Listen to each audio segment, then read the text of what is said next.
Emotional consideration paid for by the following.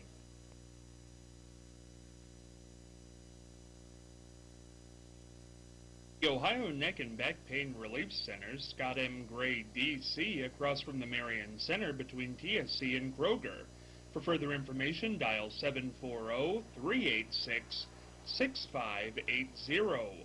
Also located on the net at goodbackbadback.com.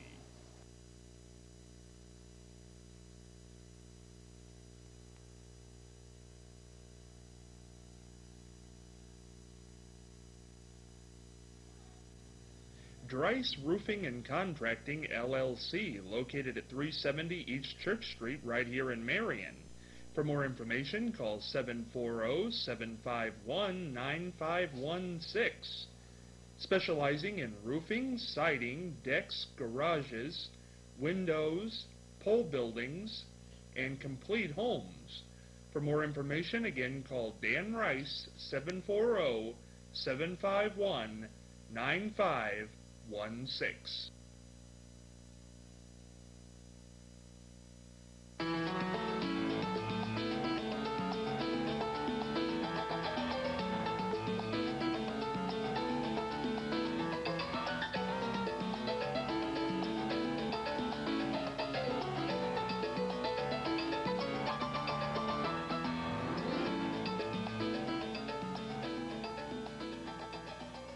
Hey, Scott Spears along with you on a Thursday edition of The Exchange, joined by Norma Jacob, Charlie Evers, Marianne Michaels, George Casotis, and Martha Douse-Manesi. We are having a good time this week on The Exchange. Going to give the answer to yesterday's quizzer question. Who considered Mount Pinatubo's eruption to be God punishing the government for not allowing her hubby to be buried in his homeland? That was Imelda Marcos who did that. She was kind of an angry woman to begin with. So that must be in the Philippines then. Philippines. She had 300 and some pair of shoes. Oh yeah, she was known for how many pairs of shoes? Kind of a raucous lady. And she didn't want to move all those shoes to bury him. No, she didn't. She wanted right there in the Mount Pinatubo area. Charlie, we haven't talked about the box all week. Let's get a shot of the box over here. Charlie, tell them about the box. I can't tell them anything about the box because I don't know what's in it. We don't know what's in this box, but here's what's happened. I hope there's money in it. Well, I wouldn't hold your breath, Charlie. Here's what happened. This box was delivered 2 to 3 weeks ago. This box says, "Enter if you dare." There is a skeleton hanging on this box. It is for Charlie Evers. It says, "Do not open until Halloween, October the 31st. So on this show, Norma, we will pull that box open.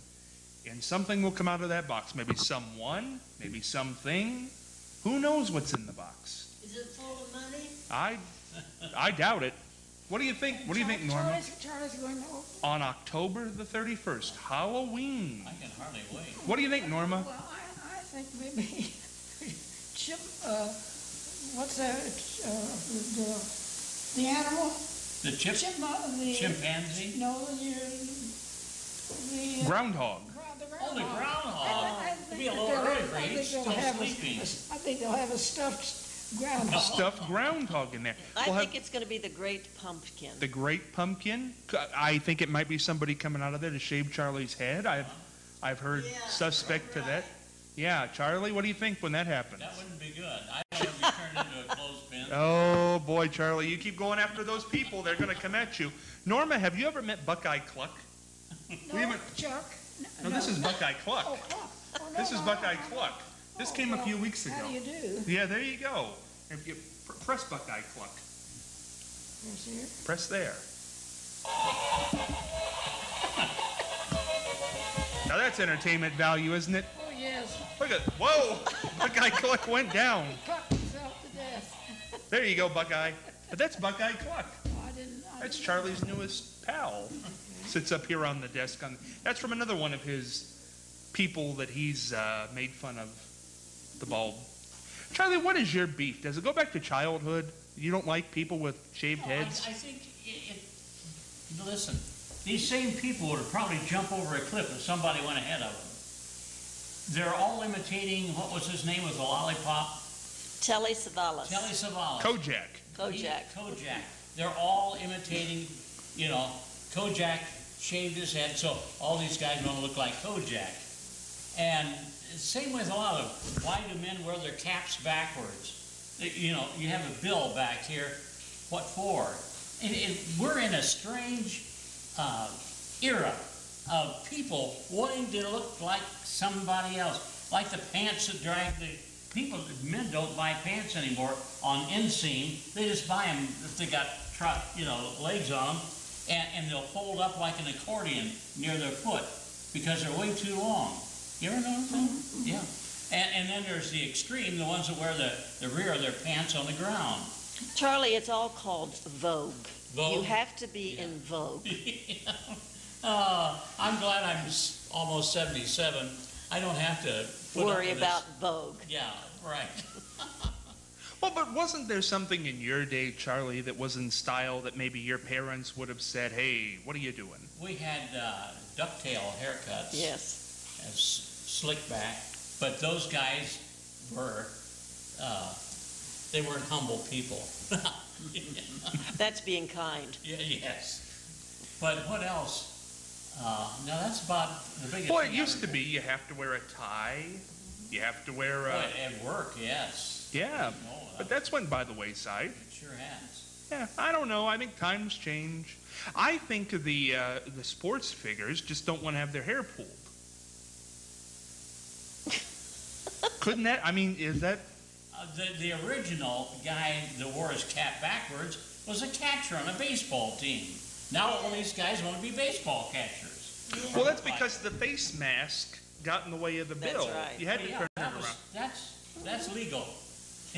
I mean, that was fine to turn your cap around because your face mask. But you don't wear a face mask all around and still have your head on. No, but I'm just saying the shaved head thing might have something to do if you're playing basketball. No. I thought it was Now- a Yul Brenner thing. Well, Yul Brenner, maybe Kojak copied off of him. It's gone. But the young people today, Charlie, have no idea who Yul Brynner is or Kojak. Or style. No, but you don't believe that possibly if you're playing football or you're playing basketball, you wouldn't want your hair pulled or sweaty inside No, a lot of those football players have real long hair. Well, yeah, sure, those- but I think that's a preference. What do they call some of those guys have more hair sticking out of their helmet than they do under their helmet? Well, what is the proper length for a man to cut his hair then? I don't know. See, I don't know. It's a little shaky, Charlie. Yeah. Let's get into fascinating facts for this. Okay, and I wanted to compliment Marion County. You can't go anywhere in this county and find a bad bridge. We've been able to periodically replace all of our bridges in Marion County, in contrast to some of our surrounding counties that you're afraid to cross some of their bridges because they've never been repaired. But here in this county, one after another, we replace bridges, and that's great. That's a feather in Marion County's hat. I'm glad to hear that. Tomorrow you're going to hear something different. I hope so. Yeah. I hope it's not a repeat. We'll go to Marianne Michaels for Words of Wisdom today, Thursday. Essayist Henry David Thoreau says this: "The world is but a canvas to our imagination." And that's true. I like that. Use your imagination and you create a different kind of a world. You know, Those are my words. oh, that's good, Marianne. That's it. Pat yourself on the back as we go along. I think that's good. What I want to get into today, we didn't get into it on Monday because we ran out of time reminiscing, but there was recently a Republican debate, and the big thing that came out of that debate was that Governor Perry of Texas referred to Social Security as a Ponzi scheme. Kind of interesting, kind of made all the papers the next day and went around. I watched that thing live, and it was very confusing because even the people on stage with him, Bachman and Romney and Ron Paul and all these people, Newt Gingrich, all disagreed with him. And he really seemed like he was out on a limb Well, when he Romney said had that. the best comeback because he said, you know, we're not getting rid of Social Security. It needs to be fixed, but It's not a Ponzi scheme. Why would the man who says it's a Ponzi scheme be running first in the polls? Now, I understand we don't have any new polling now that he said this, but see, here's what I don't get about America right now. I don't understand this, and it has nothing to do with Republican or Democrat.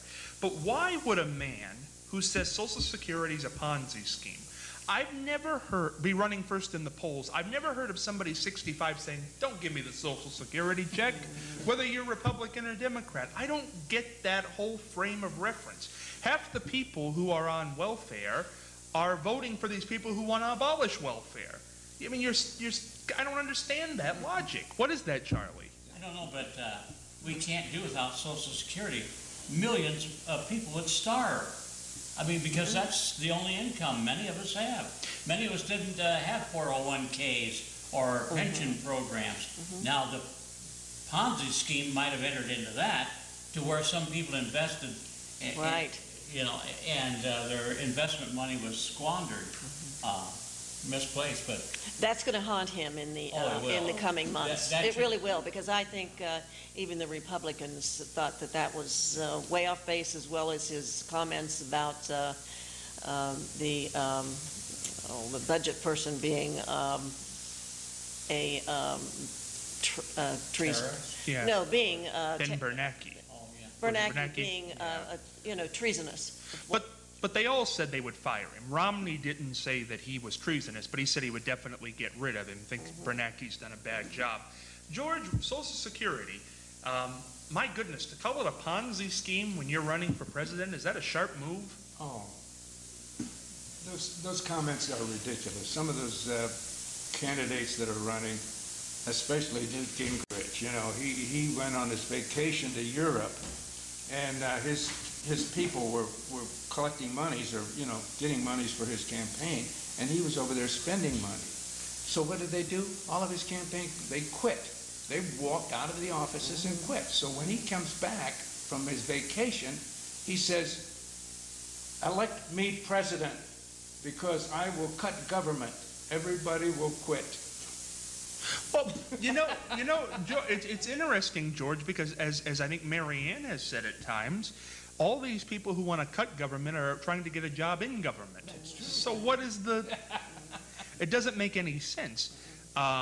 Norma, what do you make of it? Time magazine had an article last week. They took all these different candidates and told what the pork things that they did. Yes. And how can they blamed the Democrats for everything, and they were doing the same thing themselves. I don't understand how they can be so two-faced about the whole thing. Well, I think a politician is a politician. I mean, there are good ones. I know there are.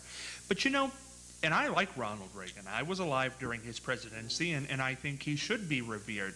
But we almost revere him now more than Franklin Roosevelt, which is kind of a strange thing, because nothing Reagan did is ever going to measure up to FDR. Well, our debt grew more when he was in there than when anybody else did. That's very true. Who did? Reagan.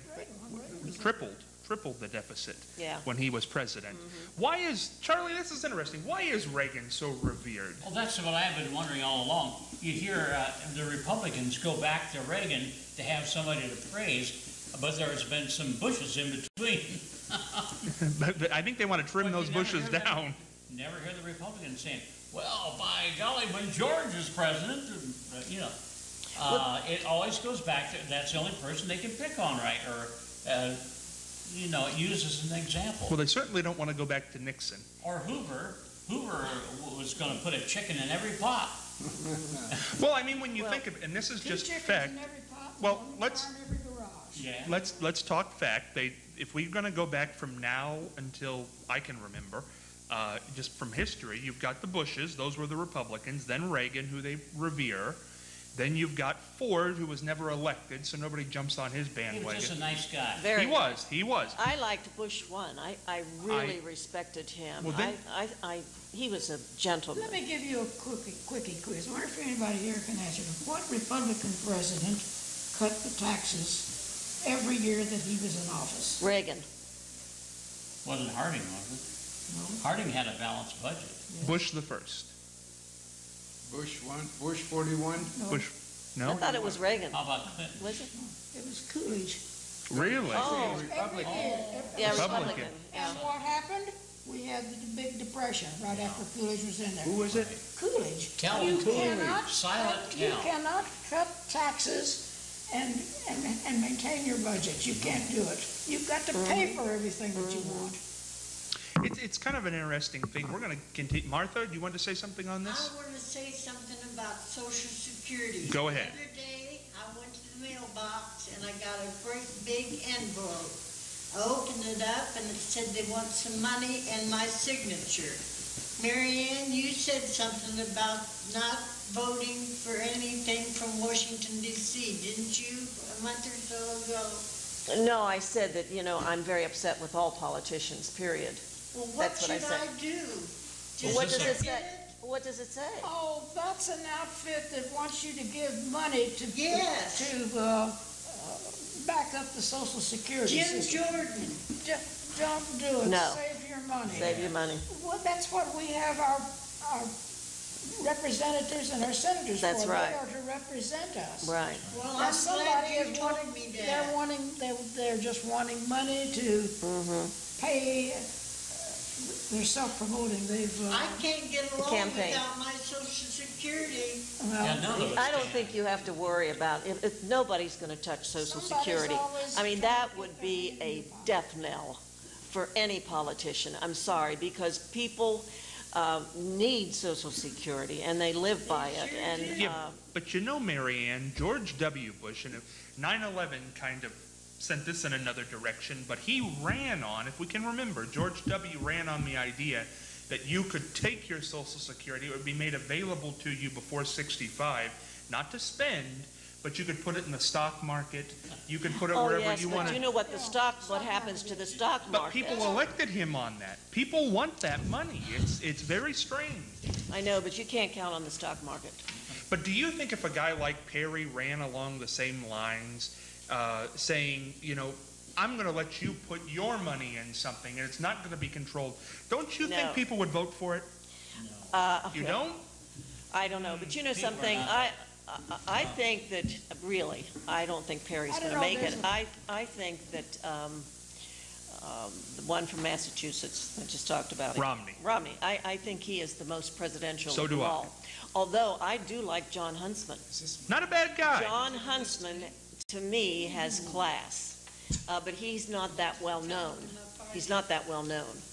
But I really think in the end, it's going to be Romney. I think it will be Romney, but I think I saw Romney perform last night. You know what? Romney could be president. Yeah, I mean, he that's was- not a shock. he That, was- that would not shock me. He did a very good job last night, I thought. Casoto, it's George. Ronald Reagan and I have something in common. In 1975, I was at Marion General Hospital, and he was in Bethesda Hospital, and we were both having colonoscopies. Slip that right in. That is monumental. Monumental moment. We're going to write that one down. But Charlie, you don't believe there is a group in this country who believed our president was not an American. You think they won't vote for Social Security? They'd vote for anything, probably. No, Yeah, I mean, that's the A little point. bit off center. when I was in the room in the television that same day, I looked at the television and Reagan was waving out of the Bethesda, Maryland hospital and saying, "I just had a colonoscopy." It was funny. It was on television. I don't know where you follow that up, Norma. You want to take this one after that? What do you think?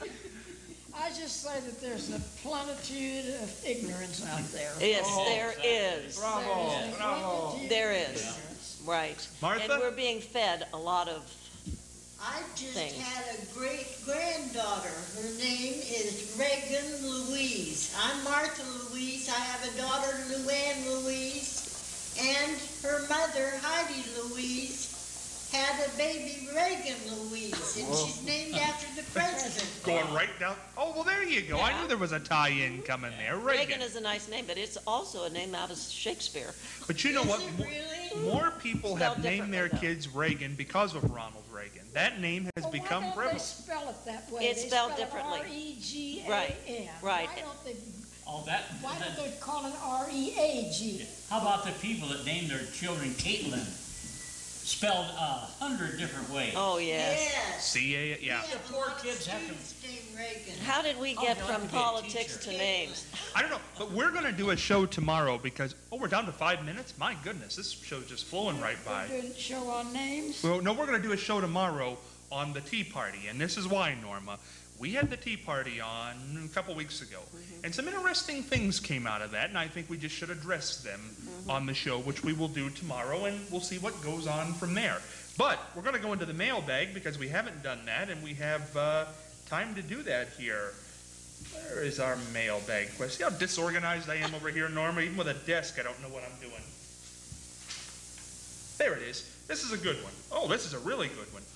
Into the mailbag. Do you believe in spanking children? Amber and Ashley. Amber in Ashley. In Ashley. Norma, do you believe spanking children? Well, if the occasion is, I say one swat isn't going to hurt a child. I never spanked, but I gave a swat. What's the difference between a spank and a swat? Well, a swat is one thing and say, you're not ever supposed to do that again, period. And what's a spank? Well, that's when you spank them enough that it would leave bruises or anything like that. Okay. Yeah. What do you think, Charlie? I keep thinking back of high school and how some of the guys bragged that they did things wrong and went to the principal's office, and he had a paddle with holes in it so he could swing it faster. And you could hear these guys being paddled all over the school. I mean, they let out a few whimpers. But paddling or spanking children, I don't know. Sometimes they need it. Here's the problem I have with it in that regard. People do it in that moment when they're angry, and your adrenaline's going, and you're going to hit a little harder than you think you should. And I will say this. The reason those laws are in place where you can't do that to your child, you could be arrested for that, so on and so forth, which is what they always use.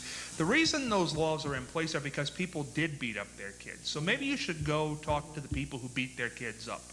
Go ahead, Marianne. Well, spanking was so natural years and years ago. I would, believe it or not, I was even spanked one time. I was swatted. It was 6th grade, and her name was Miss Linton. I will never, ever forget this. Oh, my gosh. And I remember I had a plaid wool skirt on, and I didn't put my library book back properly. I must not have signed my name, or I didn't do something according to the rules. So I had to stand up in front of the classroom, and I had to turn around and bend, and she hit me once with a paddle. Now, that's very, very humiliating. But you know something? I don't have any scars from it. I mean, but I think what Scott is saying, that sometimes it can get out of hand. And a child should be punished, maybe with taking privileges away, no TV, no tweeting, no texting, no using the phone, all kinds of things you could take away from them. But I think in a lot of ways people believe that corporal punishment encourages violence. So there may be something to that. I don't know. George? I remember, what'd you say, 6th grade? Or 6th grade. They're 6 years old. No, 6th grade. 6th grade. Very impressionable time. Right. Same way with me. I was in Caledonia at Palmer's, had like a Snow's Racket store in Marion. Sacks of feeds and stuff outside, but you could jump up on that and grab this rope. And I thought it was fun to grab that rope and pull on it, but it was the town fire bell. Oh no. And I went up and grabbed that thing because I didn't know, I thought it was a bell, but I didn't know what it was for, and I pulled it, and bang, here, the fire bell went off. And I think the constable's name was Ed Fink. You don't remember that name, do you, Charlie? No. Ed Fink was a Fink because he... Well, he took off his leather belt, and I Wow. had shorts on, and he smacked my legs, and it just welted a little bit. It never left any scars or anything, and it hurt. It hurt. See, that's where the line is crossed, right there. Yeah. You say spanking's okay, and then you get a guy like the Fink who comes in with a belt And see, I don't know about that. Martha, what do you think about spanking? I had 3 girls and a boy. And Joe and I never, ever laid a hand on our children. But do you know what we did? We had them sit in a corner. And I think that works for a lot of people. I really do. That is the only way to do it. And with my dance students, I wouldn't think of laying a hand on them. Oh, no. I don't let them have a treat. That's what I do. And that hurts more sometimes. Or you can really change your tone. A tone sometimes can really get people in line. That's what we do. We're going to go into the, we're running out of time here. We're going to go into the mailbag, or the quizzer real quickly. And if you go to Facebook, The Exchange Marion, and answer this question first, you'll receive a free fish dinner from Michael's Fish and Chips, located Mount Vernon Avenue here in Marion, and a half dozen donuts from Andrew's Pastries, located at 1282 Delaware Avenue in Marion. Telephone number 387-3830. Catch them on the net at andrewspastries.com. Here is the question.